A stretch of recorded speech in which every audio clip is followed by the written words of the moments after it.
जेव्हा लोकशाहीचं रक्षण करण्यासाठी बनवलेले नियमच लोकशाहीचा गळा दाबू लागतात, म्हणजे तशीच काहीशी परिस्थिती निर्माण होते, तेव्हा नेमकं काय होतं?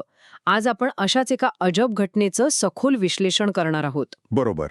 आणि ही घटना खूप चक्रावून टाकणारी आहे. हो ना? एक अशी घटना जिथे चक्क 30,000 कोटी रुपयांचा राज्याचा अर्थसंकल्प अक्षरशः कोणत्याही चर्चेविना मंजूर झालाय. आणि हे सगळं कशाच्या नावाखाली? तर निवडणूक आयोगाच्या एका नियमाचं कारण देऊन. आणि हे सगळं एका अत्यंत गोंधळाच्या वातावरणात घडलंय. म्हणजे गोवा विधानसभेतील ही घटना फक्त एका राज्यापुरती मर्यादित नाहीये. राईट. तर ती आपली संसदीय लोकशाही, राज्याचे आर्थिक अधिकार आणि जे काही प्रशासकीय नियम असतात त्यांच्या संघर्षाचं एक अतिशय उत्तम उदाहरण आहे असं मला वाटतं. एक्झॅक्टली. आणि म्हणूनच आपण हे सगळं प्रकरण अगदी मुळापासून उलगडून पाहणार आहोत.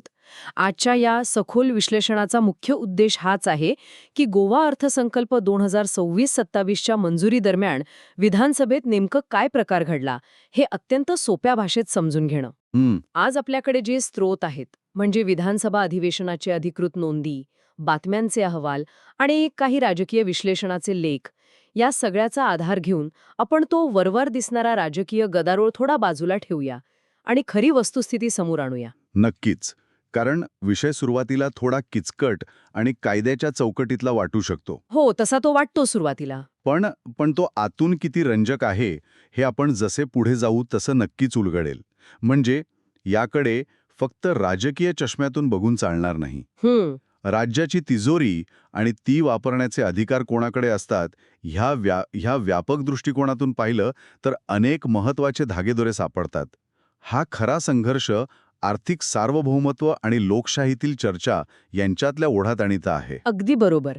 तर आपण थेट मूळ घटनेपासून सुरुवात करूया. विधानसभेच्या अधिकृत नोंदींनुसार गोवा विधानसभेने 2026-27 या वर्षाचा संपूर्ण अर्थसंकल्प नुकताच मंजूर केलाय.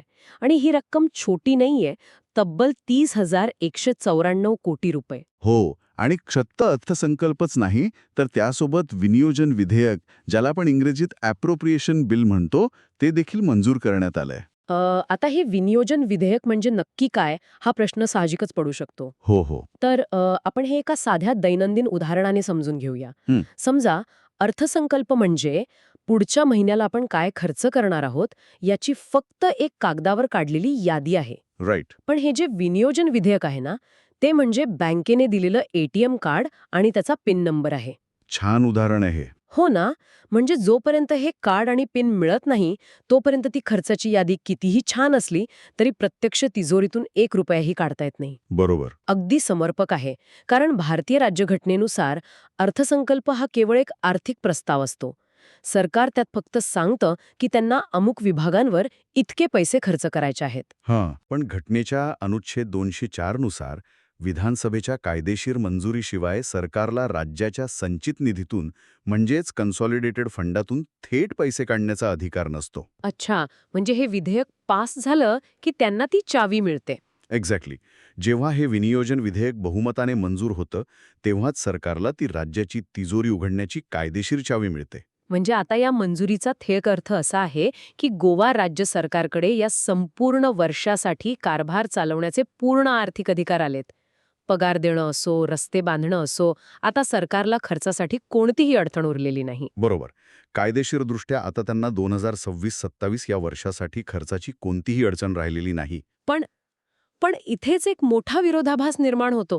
जर सरकारला राज्याचा कारभार चालवण्यासाठी पैसे मिळालेच आहेत आणि सगळं नियमानुसार झालंय, तर मग विधानसभेत एवढा मोठा गोंधळ का झाला? कारण हे जे अर्थसंकल्पीय अधिवेशन होतं ते त्याच्या नियोजित वेळेपेक्षा तब्बल 7 कामकाजाचे दिवस आधीच गुंडाळलं गेलं. 7 दिवस आधी. बापरे.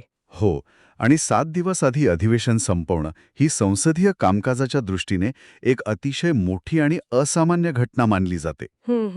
कारण हे वर्षातलं सर्वात प्रदीर्घ अधिवेशन असतं जिथे राज्याच्या वर्षभराच्या वाटचालीवर सविस्तर चर्चा अपेक्षित असते. आणि ही चर्चा अचानक थांबवली गेल्यामुळेच विधानसभेत प्रचंड घोषणाबाजी झाली. विरोधी पक्षाचे आमदार चक्क वेल ऑफ द हाऊसमध्ये म्हणजे सभागृहाच्या मध्यभागी जमा झाले. राईट. परिस्थिती इतकी हाताबाहेर गेली होती की काही आमदारांना मार्शल करवी बाहेर काढावं लागलं, काहींनी सभात्याग करून निषेध नोंदवला. पण या सगळ्या गदारोळात एक आकडा असा आहे जो सर्वात जास्त अस्वस्थ करणारा आहे. एकूण 30,194 कोटींपैकी तब्बल 23,900 कोटी रुपयांच्या खर्चावर विधानसभेत कोणतीच चर्चा झाली नाही. हा आकडा खरोखरच प्रचंड मोठा आहे. एकूण बजेटच्या जवळपास 79% हिस्सा. एक मिनिट, मला इथे थोडं थांबायचं आहे. आपण अनेकदा अर्थसंकल्पावरील चर्चा असे जड शब्द ऐकतो, पण जर 24,000 कोटी रुपयांवर एक शब्दही बोलला गेला नाही तर त्यामुळे नक्की काय बिघडतं? म्हणजे जनतेचे पैसे राज्याच्या विकासासाठीच वापरले जाणार आहेत ना? चर्चा नाही झाली तर कुठे आभाळ कोसळणार आहे? इथेच अकाउंटेबिलिटी म्हणजेच जबाबदारी निश्चितीची अत्यंत महत्वाची संकल्पना समोर येते. अच्छा, लोकशाहीत विरोधी पक्षाचं काम फक्त विरोध करणं नसतं.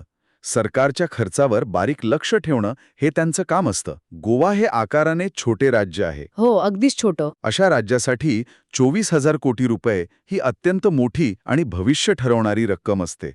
यात पायाभूत सुविधा, पाणी, शिक्षण, सार्वजनिक आरोग्य अशा अनेक गोष्टी येतात. राईट. जेव्हा विधानसभेत यावर सविस्तर चर्चा होते तेव्हा प्रत्येक खात्याचा मंत्री आपल्या योजना स्पष्ट करतो. विरोधक त्रुटी दाखवतात. या प्रक्रियेमुळं प्रशासनावर एक वचक राहतो आणि पैशांचा गैरवापर होण्याची शक्यता कमी होते. म्हणजे चर्चा न होणं याचा अर्थ असा की सरकारने एक प्रकारे ब्लँक चेक स्वतःच्याच नावे लिहून घेतलाय, ज्यावर कोणीही प्रश्न विचारू शकत नाही. अगदी तसंच. जेव्हा सरकारने एवढ्या मोठ्या रकमेचा अर्थसंकल्प घाईघाईत मंजूर करून घेतला तेव्हा त्यांनी अप्रत्यक्षपणे या अवघड प्रश्नांची उत्तरं देणं टाळलंय.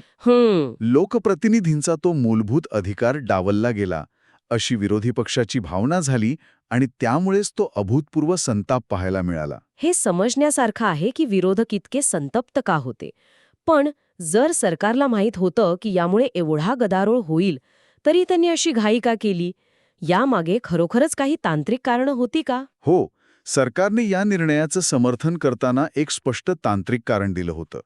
ते कारण होतं फोंडा पोटनिवडणूक आणि त्यामुळे राज्यात लागू झालेली आदर्श आचारसंहिता म्हणजेच मॉडेल कोड ऑफ कंडक्ट. पण एक सेकंड, आचारसंहिता आणि अर्थसंकल्पाचा थेट संबंध काय?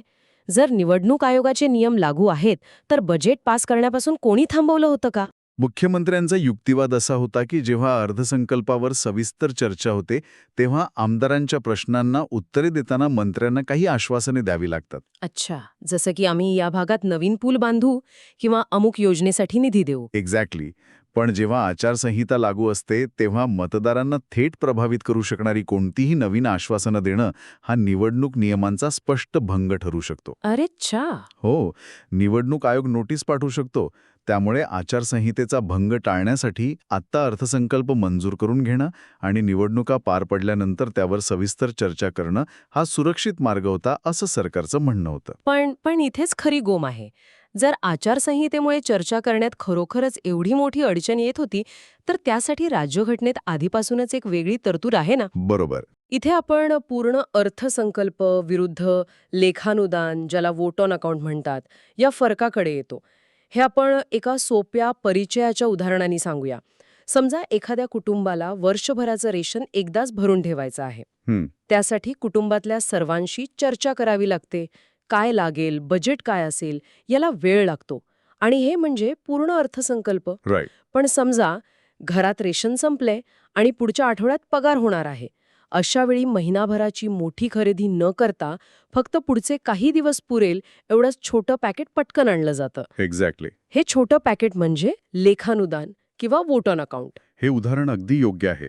अनुच्छेद 206 मध्ये या लेखानुदानाची स्पष्ट तरतूद आहे. निवडणुका जवळ आल्या असतील, आचारसंहिता असेल, तेव्हा पूर्ण बजेट चर्चेने मंजूर करणं शक्य नसतं. आणि विरोधी पक्षाची मागणी नेमकी हीच होती. ते म्हणत होते की जर फोंडा पोटनिवडणुकीमुळे आचारसंहिता लागू आहे तर तुम्ही संपूर्ण वर्षाचे रेशन आत्ताच का भरताय? बरोबर. सरकारने फक्त तात्पुरत्या खर्चासाठी लेखानुदान घ्यावं आणि निवडणुका झाल्यावर, आचारसंहिता संपल्यावर पूर्ण अर्थसंकल्पावर सविस्तर चर्चा करावी. हा अत्यंत सरळ मार्ग होता. पण सरकारने हा तात्पुरता पर्याय निवडलाच नाही. येथेच वादाची ठिणगी पडली. त्यांनी छोट्या पॅकेटऐवजी थेट वर्षभराचं रेशन एका झटक्यात मंजूर करून घेतलं आणि तेही कोणत्याही चर्चेविना. बापरे, म्हणजे सरकारने आचारसंहितेचा केवळ एक ढाल म्हणून वापर केला असा विरोधकांचा गंभीर आरोप आहे. हो, आणि वर्षभराचे आर्थिक अधिकार विनाप्रश्न मिळवून घेतले. एक मिनिट, मला इथे एक प्रश्न पडलाय. जर सरकारने लेखानुदान न घेता थेट पूर्ण बजेट पास केलं तर हे बेकायदेशीर नाही का? याला आव्हान देता येत नाही का? इथेच तर सगळ्यात रंजक भाग आहे. सरकारने जे केलं ते तांत्रिकदृष्ट्या आणि कायदेशीरदृष्ट्या अजिबात बेकायदेशीर नाहीये. खरंच? हो, राज्यघटनेत अशी कोणतीही कडक तरतूद नाही जी सरकारला आचारसंहिता लागू असताना पूर्ण अर्थसंकल्प मंजूर करण्यापासून थेट रोखू शकेल. सरकारकडे बहुमत होतं आणि त्यांनी विधेयक मंजूर करून घेतलं. अच्छा. भारताच्या संसदीय इतिहासात बघितलं तर निवडणूक काळात अशा पळवाटा अनेकदा वापरल्या गेल्या आहेत. म्हणजे आपण आता नियम आणि तांत्रिक बाबी थोड्या बाजूला ठेवून यामागचं खरं राजकीय सत्य काय आहे ते पाहण्याची गरज आहे. नक्कीच. जर आपण सरकारच्या बाजूने विचार केला तर त्यांच्यासमोर एक व्यावहारिक आणि राजकीय अडचण नक्कीच होती. निवडणुका जवळ आल्या आहेत, वेळ कमी आहे. राईट. आचारसंहितेमुळे मंत्र्यांच्या बोलण्यावर खरोखरच कडक बंधने येतात. चर्चेदरम्यान चुकून एखाद्या मंत्र्याच्या तोंडून आचारसंहितेचा भंग करणारा आश्वासन दिलं गेलं तर मग निवडणूक आयोग कारवाई करू शकतो. एक्झॅक्टली. प्रकल्पांना स्थगिती येऊ शकते, राजकीय नामुष्की होऊ शकते. त्यापेक्षा बजेट आत्ताच मंजूर करून मोकळं झालेलं बरं, असा अत्यंत प्रॅक्टिकल विचार सरकारने केला असावा. आणि जर आपण विरोधी पक्षाच्या चष्म्यातून पाहिलं तर त्यांना यात वेगळाच राजकीय डाव दिसतो. विरोधकांच्या मते सरकार जाणीवपूर्वक अवघड प्रश्नांची उत्तरे देणं टाळत आहे. कारण जेवढी कमी चर्चा तेवढी कमी पारदर्शकता. बरोबर. उणीवा लपवता येतील. आणि साहजिकच विरोधकांसाठी ही सरकारवर राजकीय हल्ला करण्याची उत्तम संधी आहे. आपण जर पूर्णपणे तटस्थपणे विचार केला तर दोन्ही बाजूंचे मुद्दे आपापल्या जागी रास्त वाटतात. प्रशासकीय सोय पाहणारा सरकारचा युक्तिवाद व्यावहारिक वाटतो, तर पारदर्शकतेचा आग्रह धरणाऱ्या विरोधकांचा मुद्दा लोकशाहीशी सुसंगत आहे. कायद्याचा थेट भंग झाला नसला तरी संसदीय प्रक्रियेच्या मूळ आत्म्याला नक्कीच तडा गेलाय असं अनेक विश्लेषकांचं मत आहे. कारण कायद्याच्या चौकटीत राहून एखादी गोष्ट करणं म्हणजे ती नैतिकदृष्ट्या बरोबर असते असं अजिबात नाही. तब्बल 79% खर्चावर 24,000 कोटी रुपयांवर चर्चा न होता बजेट पास होणं ही नक्कीच एका कमकुवत होत चाललेल्या संसदीय प्रक्रियेची निशाणी आहे. अगदी बरोबर. राजकारण आणि प्रशासनात एक नाजूक समतोल साधावा लागतो. प्रशासकीय कामे वेगाने होणं गरजेचं आहेच. पण ती पारदर्शक पद्धतीने होणंही महत्वाचं आहे. हो, यावेळी तो समतोल कुठेतरी एका बाजूला झुकलेला स्पष्टपणे दिसतोय. तर आपण आजच्या या सखोल विश्लेषणाच्या समारोपाकडे येत आहोत. आपण पाहिलं की गोवा राज्याचा तब्बल 30,000 कोटींचा अर्थसंकल्प कसा एका गदारोळात मंजूर झाला. आचारसंहितेचं कारण देऊन अधिवेशन 7 दिवस आधी कसं गुंडाळण्यात आलं. आणि आपण विनियोजन विधेयक आणि लेखानुदान या संकल्पना उदाहरणातून समजून घेतल्या. राईट. लेखानुदान हा तात्पुरता पर्याय न वापरता संपूर्ण अर्थसंकल्प मंजूर केल्यामुळे 79% खर्चावर कोणतीही चर्चा कशी टळली यामागचं राजकारण आपण पाहिलं. यातून एक गोष्ट प्रकर्षाने समोर येते, ती म्हणजे संसदीय नियम आणि राजकीय सोय यांचा जेव्हा संघर्ष होतो तेव्हा अनेकदा लोकशाहीतील पारदर्शकताच मागे पडते. आणि याच मुद्द्यावरून आज थांबताना एक वेगळ्या आणि कदाचित थोडा प्रक्षोभक विचार समोर ठेवायचा आहे. आज आपण पाहिलं की सरकारने आदर्श आचारसंहितेचं मुख्य कारण दिलं. जी आचारसंहिता मुळातच निवडणुका मुक्त आणि निष्पक्ष वातावरणात व्हाव्यात यासाठी निवडणूक आयोगाने बनवली आहे. नेमकं तेच. आणि इथेच तो सर्वात मोठा विरोधाभास दडलेला आहे. जेव्हा लोकशाहीचं रक्षण करण्यासाठी बनवलेली हीच आचारसंहिता पारदर्शक चर्चेच्या आड येते तेव्हा आपण अत्यंत गंभीरपणे विचार करण्याची वेळ येते. निवडणुका मुक्त आणि निष्पक्ष करण्याच्या नादात आपण तब्बल 23,900 कोटी रुपयांच्या सार्वजनिक निधीवर प्रश्न विचारण्याचा आमदारांचा जो मूलभूत अधिकार आहे तो तर हिरावून घेत नाही ना. बरोबर.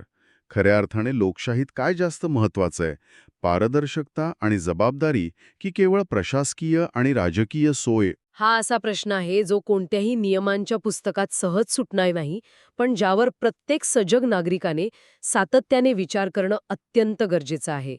याच एका विचार करायला लावणाऱ्या प्रश्नासोबत आजची ही सखोल चर्चा आपण इथेच थांबवत आहोत.